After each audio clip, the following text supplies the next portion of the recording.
Hi, I'm Paul Mitchell, speaker and author. Welcome to Enterprise Radio, your podcast on transformational leadership. In this interview, we talk with Father Chris Riley, who is the CEO of Youth Off the Streets. One of the definitions of leadership that I really love, I think it was Ernest Shackleton who first said it, was that a leader is a dealer in hope. What a great definition. And you'll find that Father Chris absolutely epitomises this. His passion, his dedication comes from seeing the hope, the possibilities, the potential in everyone he works with, despite some, at times, horrific circumstances that people find themselves in. So sit back and listen to the difference you can make in the world with the power of purpose.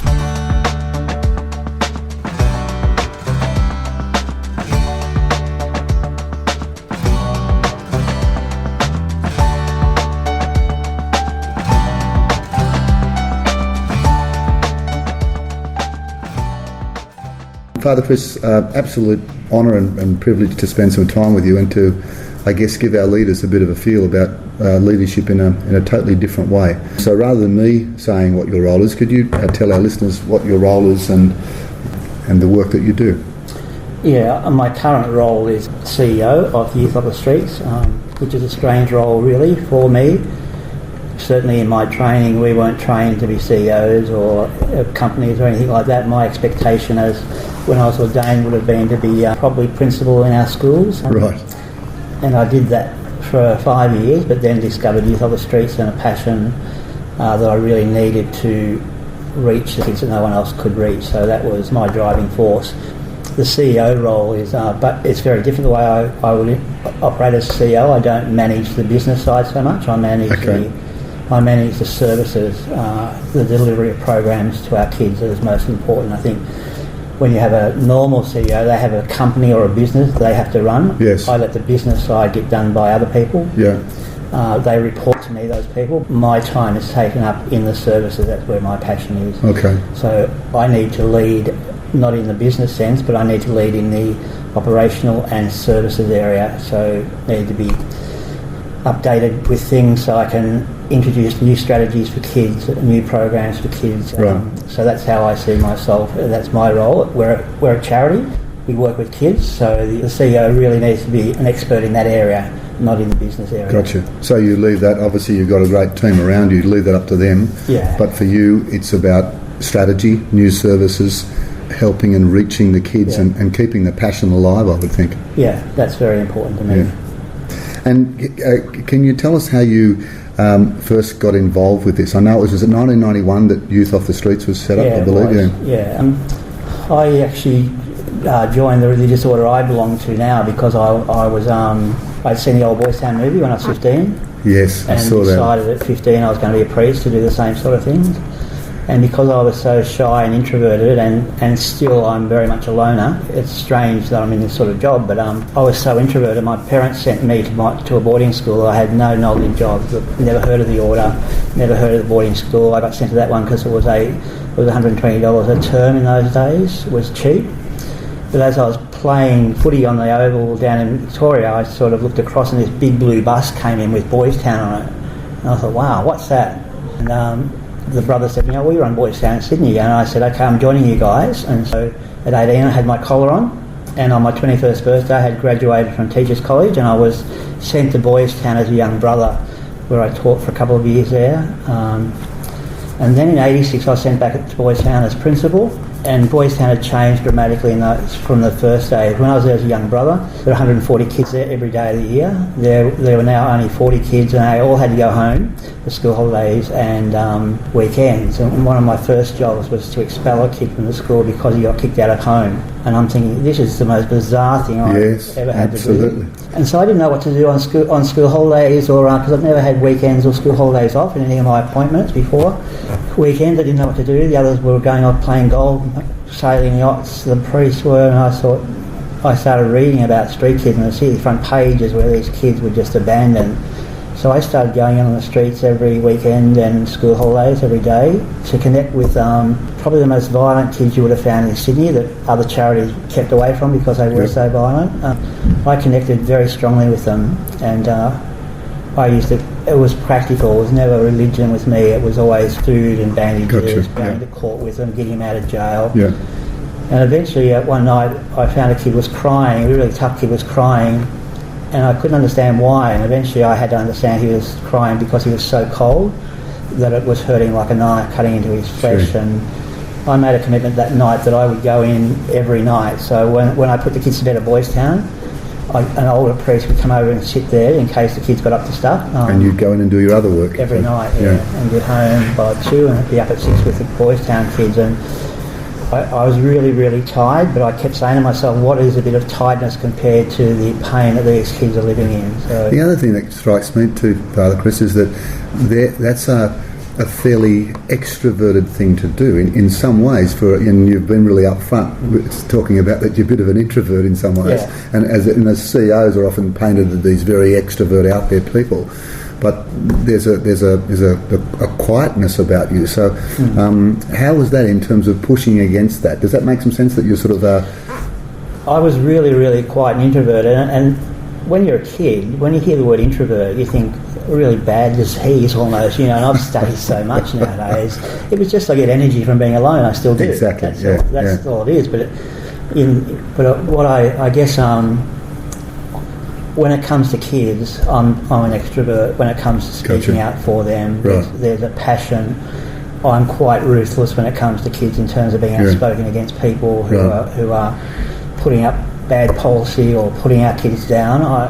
I'm very, very strong in my language, and it's the only time I get very strong in my language and animated is when people are putting kids down or suggesting we lock them up instead of putting them into therapeutic programs. So I'm passionate about them, and I found a voice when I was 18. When I got this collar on, I changed almost because I had a focus and a passion and a higher purpose. Not that you don't already have a higher purpose, but there was an earthly purpose that was sort of there for you and pushed against. Because I think a lot of the leaders we meet, are wondering what they really stand for. Sometimes they can feel a bit lost, and it was interesting that even at 18 you found that. I did, and the kids are amazed still. I said I was 15 when I got it, and I teach year 11 and 12 English here, and it was, how did you get it so quickly? I'm saying I was really, really lucky because you guys are floundering. You're 18, 19 now, almost, but I did find it, and it gave me a really strong voice, and and right throughout even Teachers College, it was as if my lecturers sensed that I had this mission with disadvantaged kids. So I was put not into mainstream schools for teaching prac, but into orphanages where my lecturers wrote glowing reports about my ability to connect with young people and particularly marginalised young people. And that orphanage, I remember, they were little kids. I was trained as a primary teacher originally. And I remember a little boy would run to me every day, and I knew he was going to die in 12 months. So that was really, really tough. And I guess working with kids, you can never get this big ego as a CEO because you deal with so much pain and death and tragedy, to be honest. So you don't get this big head of I'm really successful because you'll be kicked in the guts. So, Chris, it feels like there's a real connection with your own vulnerability. You know, sometimes it's people that can connect like that are in touch with their own vulnerability. Was there anything in your own background that had that feeling of vulnerability even before you did this work? Oh yeah, I think the insecurity was there constantly. I didn't feel I had any friends in the world whatsoever. I lived with animals more. Someone would come to the front door of our farm and I'd be out the back door down the cow shed or with my horses and my dogs. And I still got all those things, my horses and all that sort of stuff still. So that's been a real connection. And I remember as a kid at school, when I went to boarding school, there was some really bad stuff happening there. Right. And I would sit in a church sometimes just praying to die, to be honest. I just felt so out of the world. It was just, I didn't feel part of it at all. And at the end of the day, I did have friends, but I couldn't keep them because I'd invite them down to my place for the weekend. I couldn't stand being with them for 24 hours a day. So I had all these good friends, and I was good at sport, so that helped me link in. But I guess there was a principal in my last 3 years of school who believed in me very much, and so with all the insecurity, as a 16-year-old, I was taking the year 7 and 8s for bingo Sunday night because the brothers put them to bed at 7:30. So I could do whatever I liked with it. Me and a couple of mates would take 60 year 7 and 8s, and we're only 16-year-olds, and I organised basketball competitions for them. And so the principal was a man who really understood me, and I could be impulsive. So I'd go to him and say, I remember when I put my application to join the order in, within an hour before they discussed it, I withdrew it because one of the brothers came up to me and he said, "You'll be a hopeless Salesian." And I thought, oh wow, fancy someone saying that to me. Wasn't too motivating. I think only one brother in those 3 years survived. They were people under incredible pressure, great talent, but they broke. So he left soon after that. So I said to one priest, I said, "Look, just tell Father Cornell that I'm not going to join the order, withdraw my application." And then the next day I walked up to the principal who and I said, "Can I put my application back in?" And he looked at me and said, "I never withdrew it." So that confidence was incredible. He trusted me. So you had believed in me. There was someone exactly. There was. I mean, this is the role that a lot of leaders play. Is to believe in someone, to often believe in someone more than they believe in themselves. It's just a role I guess you play. On behalf of a lot of youth, I'm glad God didn't answer that prayer of wanting to die at that particular point. But I got to say too, we've got you talked about the animals.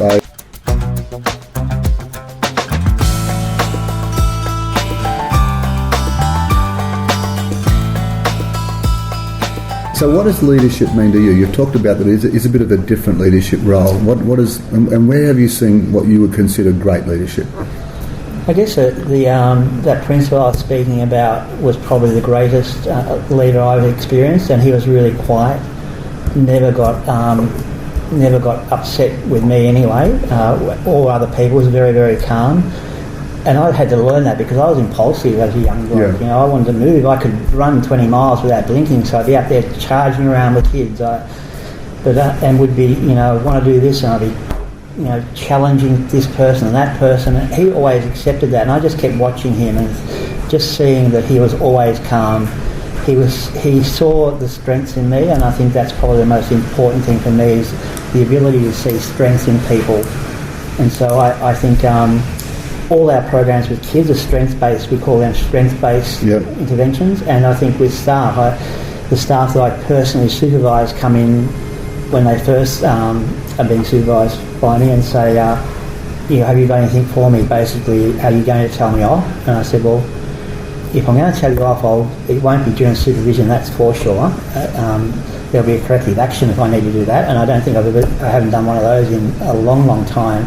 I said, I just need to hear what you're doing, what your dreams are, what things you need to change. And last week one said, have you got any constructive criticism in the annual review, the performance review? And I said, positive things can be constructive. And so I've chosen in your case to do constructive. You're doing a good job, so what am I going to try and find? And that mentality, I think, of people coming into an office, and one of the things I have to deal with is that because of my persona, people will say you walk into a room and you change it. And I don't get that about myself, but I accept that I can be really quiet, but if I look even, it can be taken in the wrong way. So, because people are always watching you and trying to get their cues from you. So when people come in, I'll say, look, you're not going to I don't know what's happening in your previous supervision, but I'm not going to be finding fault with you at each supervision. If there's anything that I need to bring up, I'll bring it up, but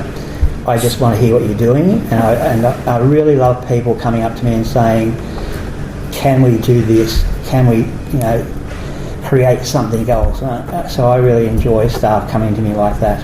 So a couple of things there. One, I get from that principle that just saw so much in you is one, it's funny, isn't it? Because we do look at our leaders, and leaders cast a big shadow, and that they're role modelling. I am the way, the truth, and the light. And so it's the role modelling. Yeah. It was the calmness of no matter what was happening, the incredible focus on strengths rather than what you can't do. I love the fact that that you're helping people to articulate or get clear on their dreams, that they can still dream.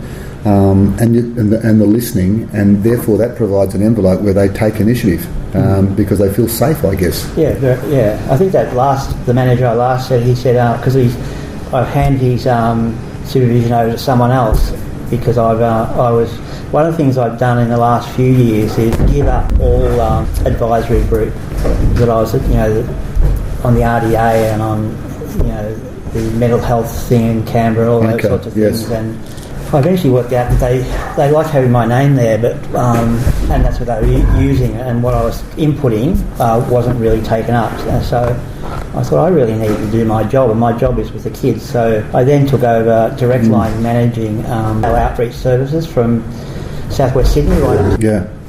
And also all the residential care. So I took over all those cluster managers as well. So you want that disturbing you? No, not at all. Can't you think it adds value to the thing? I think it's fantastic. I think it is.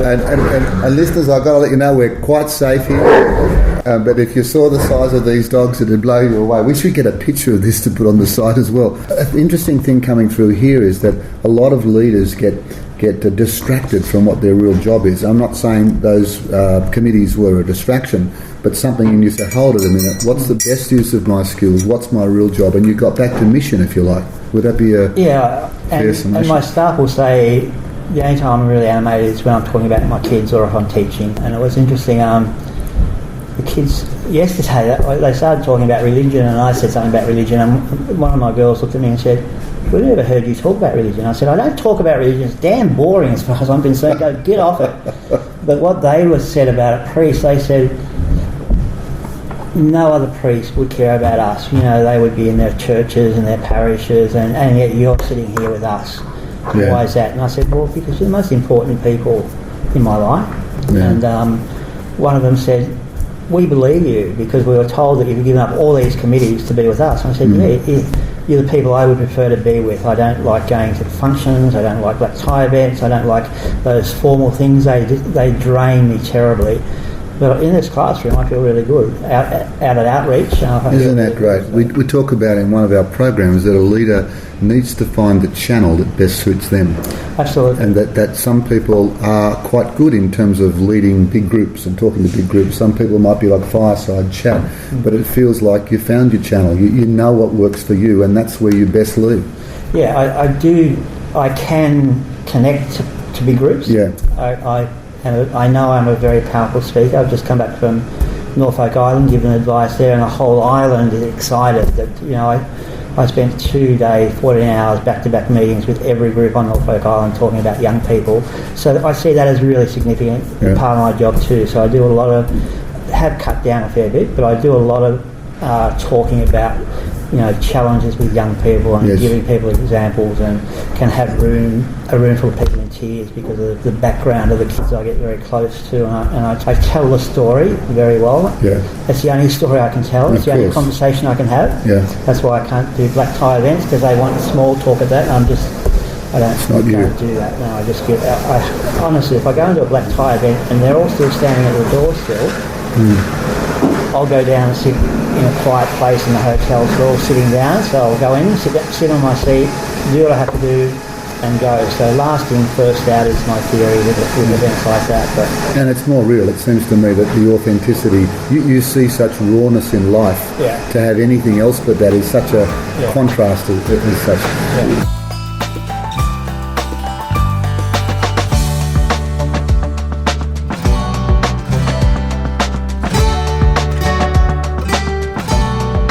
So, Father Chris, a lot of the listeners to this may not be aware of some of the challenges and the issues that a lot of the kids that you work with deal with. Maybe you could just give us a bit of a feeling about what's at the heart of the work that you do. Yeah, I guess the concept I use at the moment is we have so many kids who are locked into a sense of hopelessness, that there's no hope for them, there's no future, there's no education, there's no job, and so they give up basically and turn to drugs, alcohol to kill the pain of that uselessness. Sexual assault is extremely high in this country. It's underreported significantly. Wow. It's not taken seriously in this country. And I think every kid, or nearly every kid in my class, has been sexually assaulted and physically assaulted over many, many years. And what I remember last year, one of the Year 11s came up to me after a class and said, "Can I speak to you?" And I said, "Sure." but you got to run because I'm busy and I've got to get to another meeting. And the first words he said to me, a 17-year-old, he said, "Father, I was raped last night." And I just said to him, "How the hell did you keep, I know I'm tough in class, but how the hell did you keep your head together?" And he looked at me and I looked at him and thought, this kid has had this done to him his whole life by partners his mother would bring in. But he got a sense of hope in his eyes when he said, "But I'm going to take this guy, I'm going to have him charged because I don't, not because of me, but because I don't want him to hurt anyone else." So when you're dealing with kids like this, the word courage is what I use for them. I say constantly, incredible courage, you guys. And I'm really tough in class. They have to be quiet and don't care if they're 18 or 19, but I said, "I'm here to work with you to get you through HSC," and I'll be really tough on them. But then I'll take them outside. And one of our girls was a new girl the other day, and she said, I said, you went through my HSC class 3 times, banging doors, and she said, "You're here to teach me, not lecture me." I said, "Oh, all right, that's the way it is." Bit of feedback for you there, Father. So I got on with the class and I pulled her out and I said, "I know you've been through hell and I admire your incredible courage." And she gave me a book after that called Damage, the most horrendous abuse of a child. And I said, "Is this your story?" And she said, "A lot of it is my story." So clash in the classroom, quiet word saying courage, and then she opens up. The best teacher she's ever had for a while anyway, because I acknowledged her pain, I acknowledged it's difficult for her, but in class you're going to do as you're told. If you can't cope with that, just walk out of my classroom, sit in a chair over there, read a book, don't come back in 5 minutes, spend half an hour there when you're ready to come back in. So it's being able to push them, but also let them know that I've been doing this for 38 years and I know what they're going through, I feel what they're going through. And even yesterday in class, one of my girls, who's such a bright girl, I said, "You haven't slept all night, have you?" And she said, I said, "You look terrible." And she laughed a bit, but I looked at her and said, "I've been doing this 38 years and looking at you still breaks my heart." And I said, "I just wish you guys could get some safe sleep somewhere." So that's where my passion is all the time. It's not about them, it's where they're at. And it's also what I hear though is one, just like that leader did for you, the principal saw something in you. You still, there's hope, and this whole concept of that a leader is a dealer in hope. And you bring that hope out by getting them to get in touch with their courage. Yeah, that's true. And I think if I didn't operate, because a lot of people say, how have you survived in this sort of job for 38 years? And I'm saying, well, because I don't see the pain only. I hear the pain, and I sometimes think I've got a sort of something on my forehead saying, "If you've been hurt, tell me." Even yesterday I was thinking, what am I doing this for? But a guy out near Quarry Field, 66, is really depressed. He rang my office saying, "I need to see Father because he's the only person I think who can help." I've never met this guy, and here I am subjected to, a guy who as a child was put into orphanages at a very young age, was sexually assaulted, physically abused. His father rejected him after his mother died. And at the end he said, "I feel much better." And I'm thinking, good. And it doesn't weigh heavily on me. Okay. I don't, I think if it had it, I've seen people who just take it on. I can just say, okay, that's helped him. I'm not going to go and dwell on that. Yeah. But it's also because I see the possibilities in people. In his case, I'm not. I don't spend time with adults very often, and I felt really a bit frustrated. I think that's a real key, isn't it? Because sometimes leaders can give people feedback or listen to the story and walk out feeling that they have now got, so-called a monkey, and not in any way trying to belittle this situation, but they've got it on their back and that's often because they don't see hope in the person. They don't see strength. Yeah. And I would think that that's the difference. The other thing I picked up too was that with that girl in the classroom, that the importance of clear boundaries. Look, while you're in this class, here's the rules, and they're for everyone. Outside of it can be different, and yet being able to be close but distant enough, it seems to be coming through there. Yeah, about these kids, because my first job was dealing with these kids. In 1976 at Boys Town, it was my first appointment. 45 kids in my class, 80 kids in my dormitory. I was 21, probably 70 kilo, really active, and loved the kids, so I got on really well. But I learnt really clearly that you need very clear boundaries, very tight.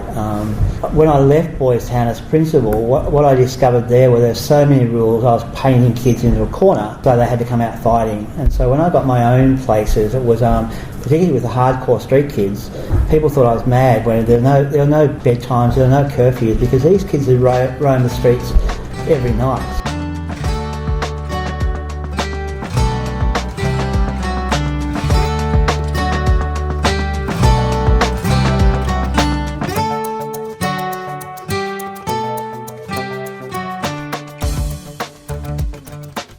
You're meeting people where they're at, not where you want to be.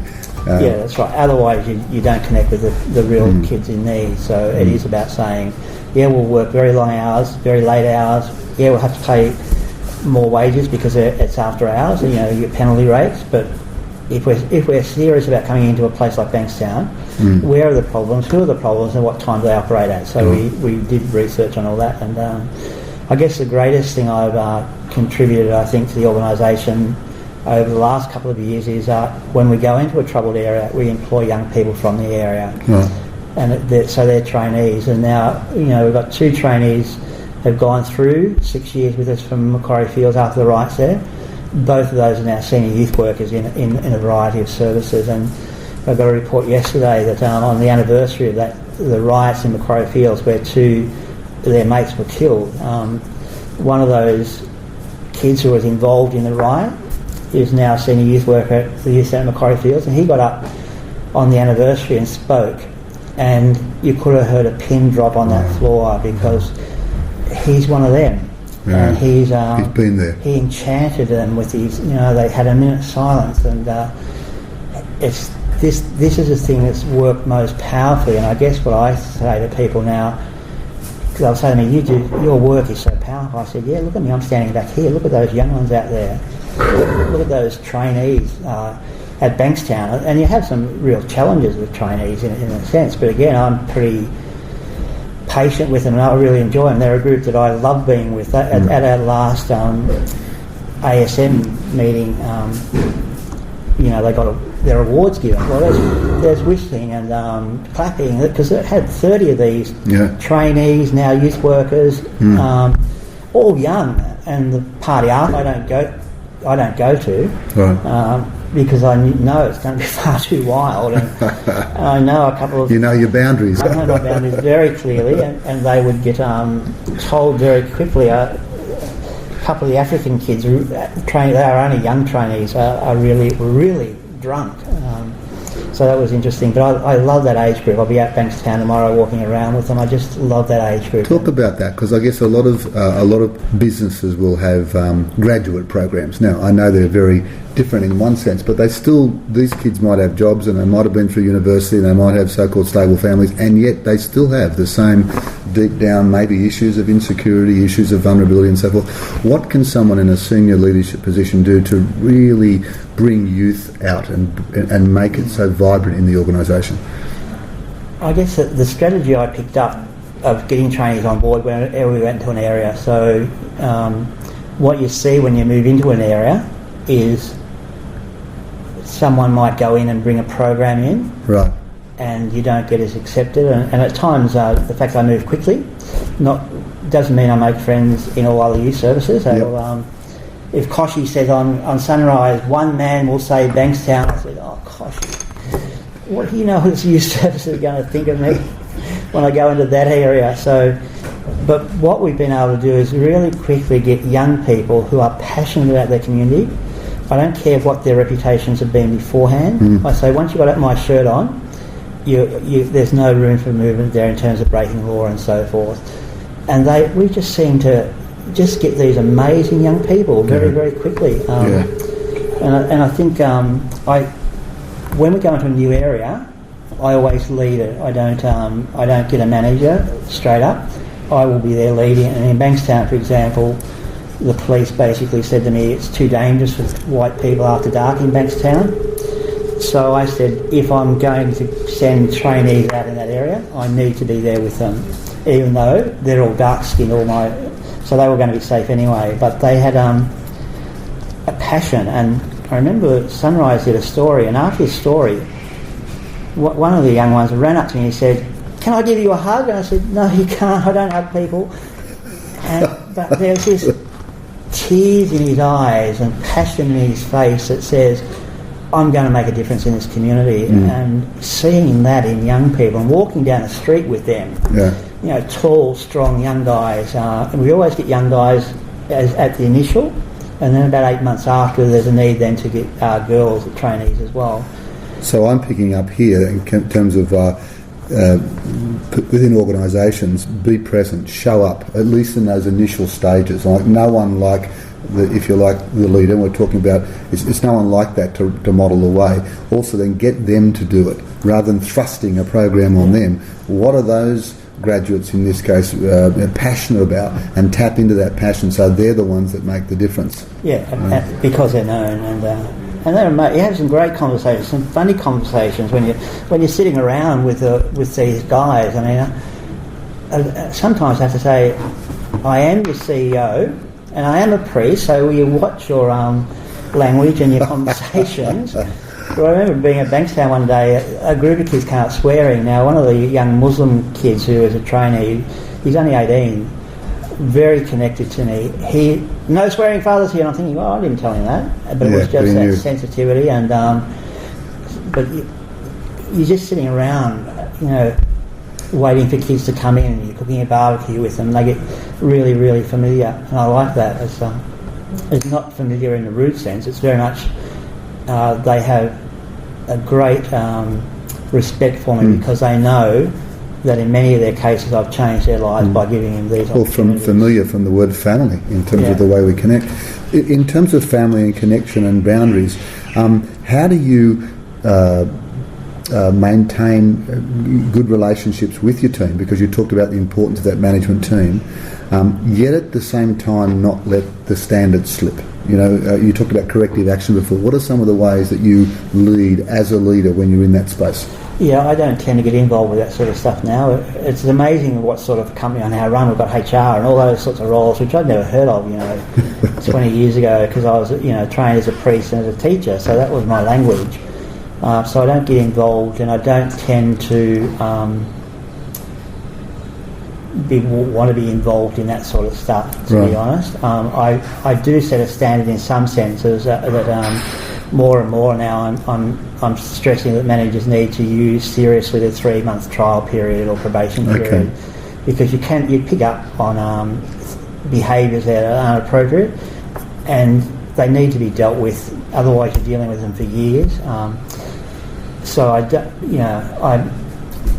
I'm not the best buddy to everyone. I'm not that role. I find very easy with young people and my managers, but in the middle sort of stuff, I let managers deal with that, and some of that stuff really does concern me about, not often, but I really get cranky when there's people who have no integrity, who will go off and get a sick certificate because their manager gave them a direction or a correction that they didn't like, and so their reaction is to go off and get a sick thing. And having people on those sorts of situations for months, I just think, how do people live with themselves and then come back again after the certificate runs out? Within 3 hours are back again. I'm thinking, that really makes me cranky, because there's so much work to be done. It's so little integrity, and they're draining the resources. We're a charity and we're still having to pay them because they're on that sick leave or whatever. So but there's not a lot of that, but that really does really annoys me when I see these people don't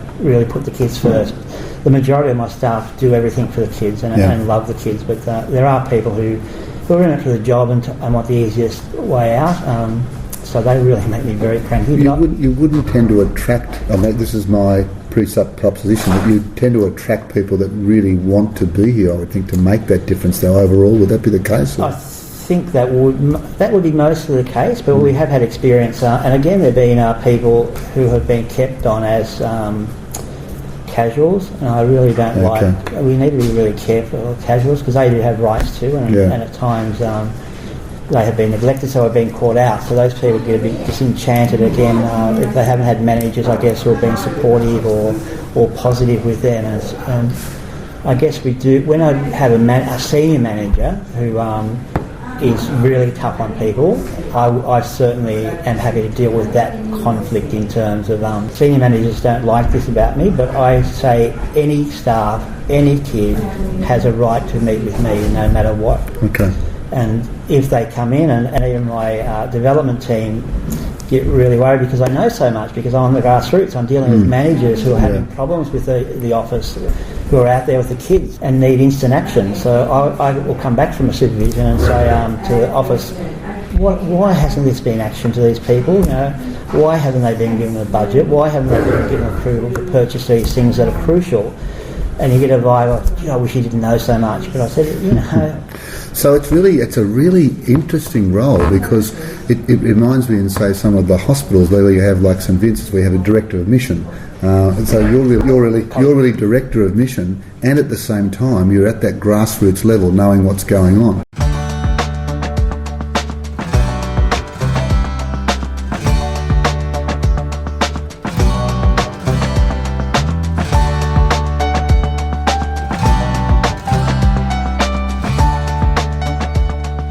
We touched a little bit on, say, the introversion. One of the things we've been trying to push with leaders is to share your allowable weaknesses, share your vulnerabilities. That if you come in with ego, then people often won't talk up, or they'll look to you to solve it rather than doing it themselves or sharing who they are.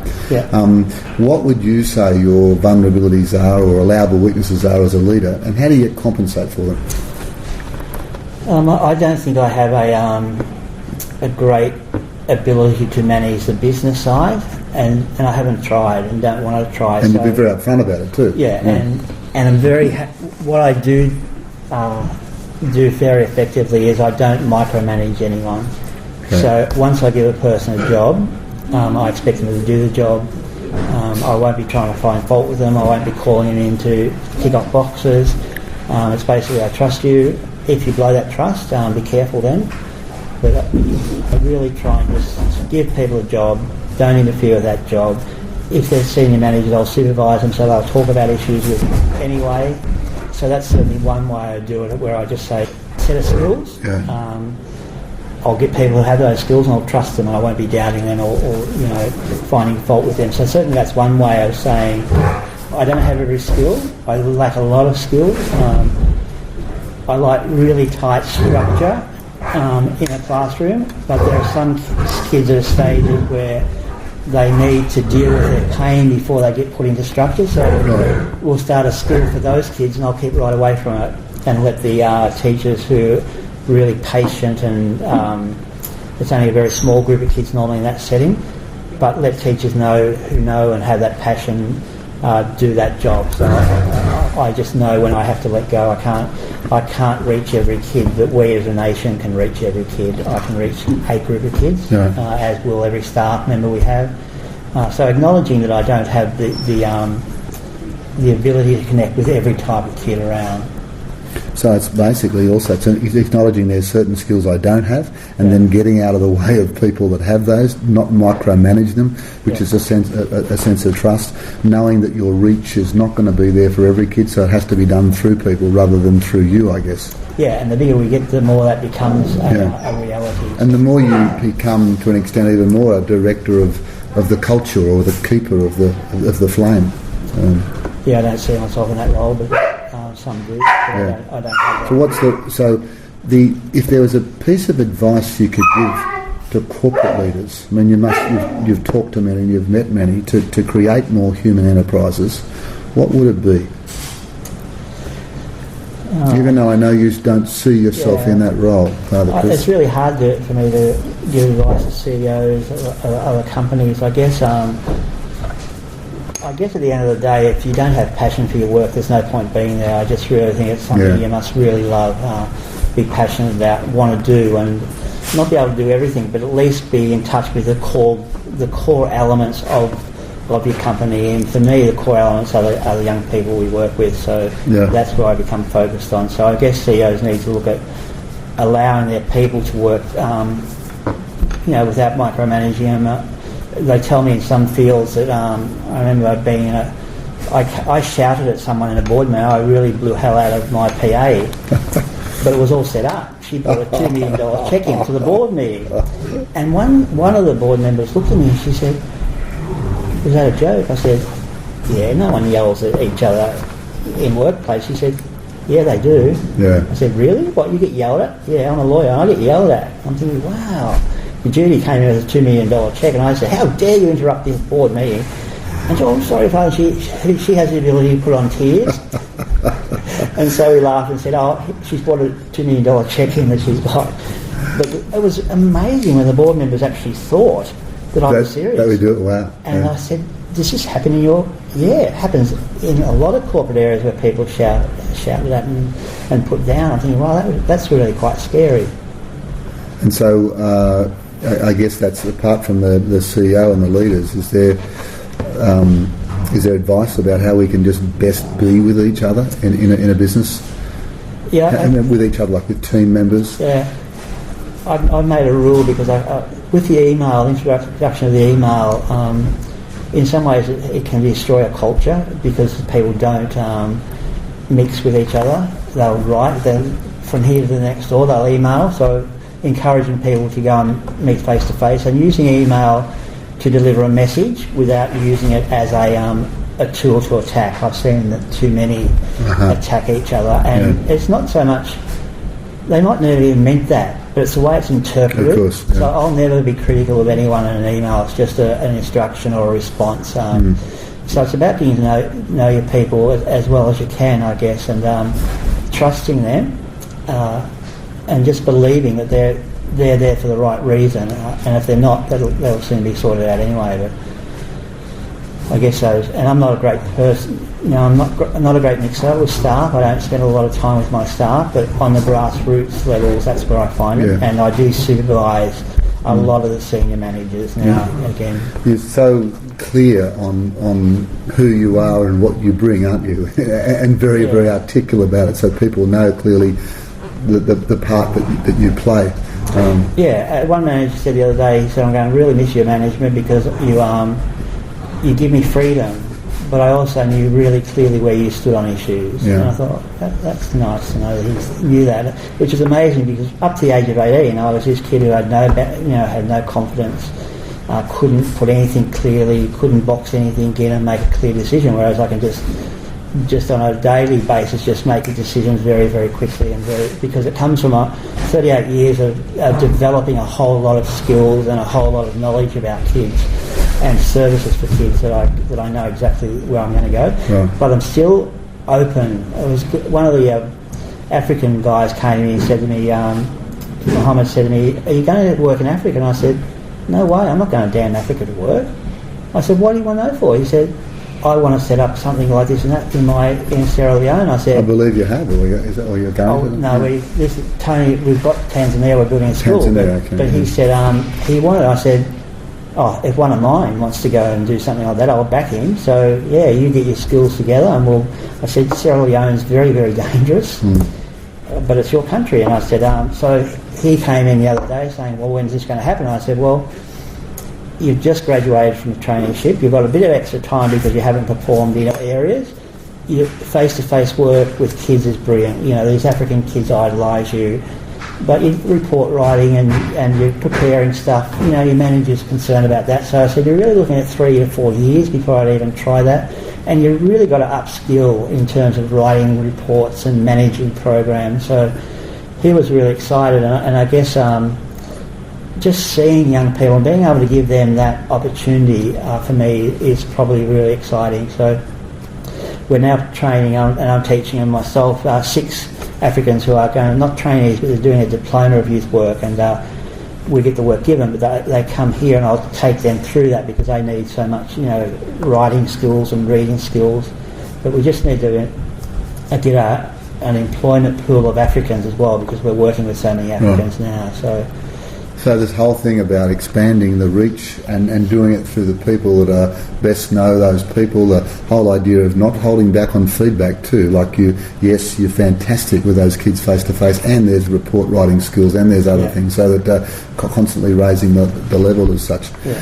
Is there any, and it sounds like an esoteric question, is there any advice, I guess, to not so much with the people, but just how can we make businesses better to be more community involved? You know, sometimes businesses are, and sometimes it can be a throwaway line in terms of their social corporate responsibility.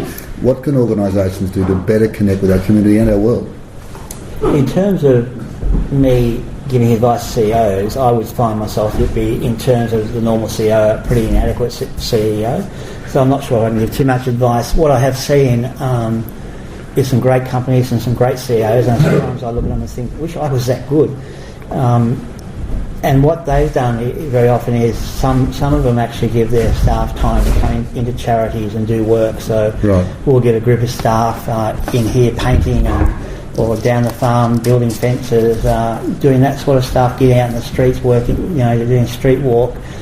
And I still think the most important bit of reading and study I've done over the last 20 years is strength-based interventions. You've got to look at your staff strengths rather than your deficits, and that's why I've been able to survive with these kids. If I looked at their deficits, I would have gone under.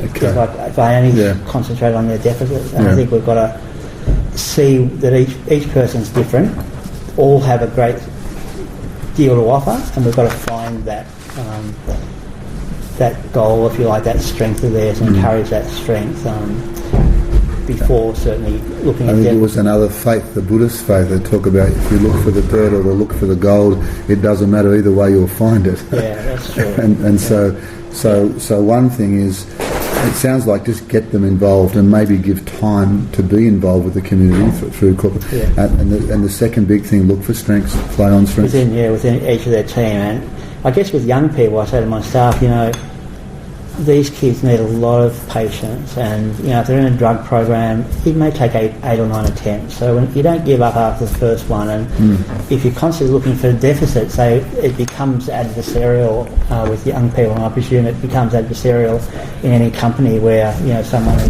just being put down constantly. They basically give up and become almost passive aggressive. Very often, a lot of people in that role, and it's because often the way that their leaders have not lifted them up, really. They're put them down. Maybe we should ban performance reviews and call them strengths reviews from now on in. I think some need performance reviews. I acknowledge there's problems there at times, but you've got to work really hard to solve those. Yeah. But yeah, I certainly in supervision, I really believe they're not. I really think they can't be used as times to beat people up. No. And I think, from the reaction of staff who I supervise when they first come in, it's as if we've been in supervision before and we always get told off, and I'll say, have you got anything for me? No, nothing for you. What are you doing? So no, it's once again a great reminder to focus on what you can do. And what I love about what you said there, Chris, if you only focus on the downside, you get adversarial situations, and also it just tires you out.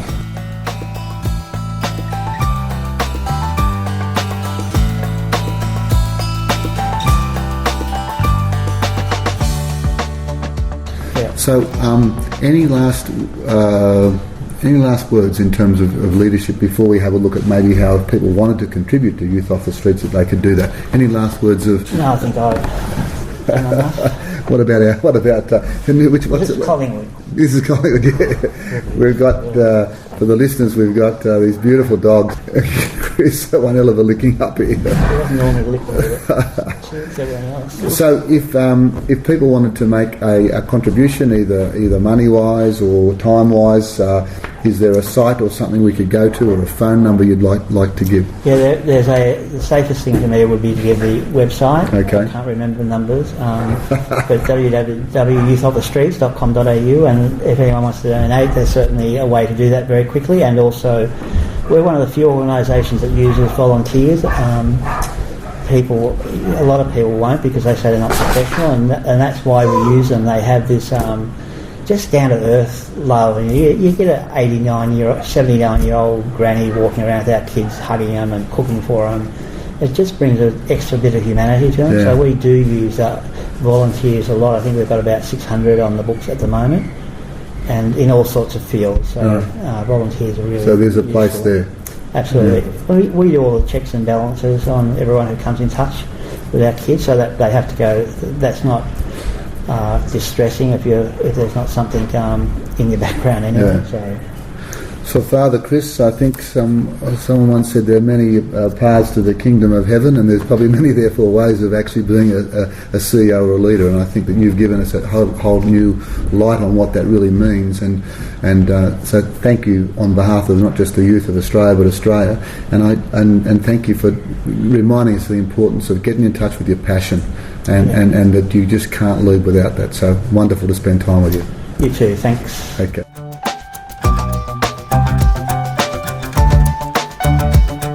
So there we go, many lessons, both from Father Chris and his 2 dogs, and lessons for all of us, irrespective of the leadership roles we find ourselves in.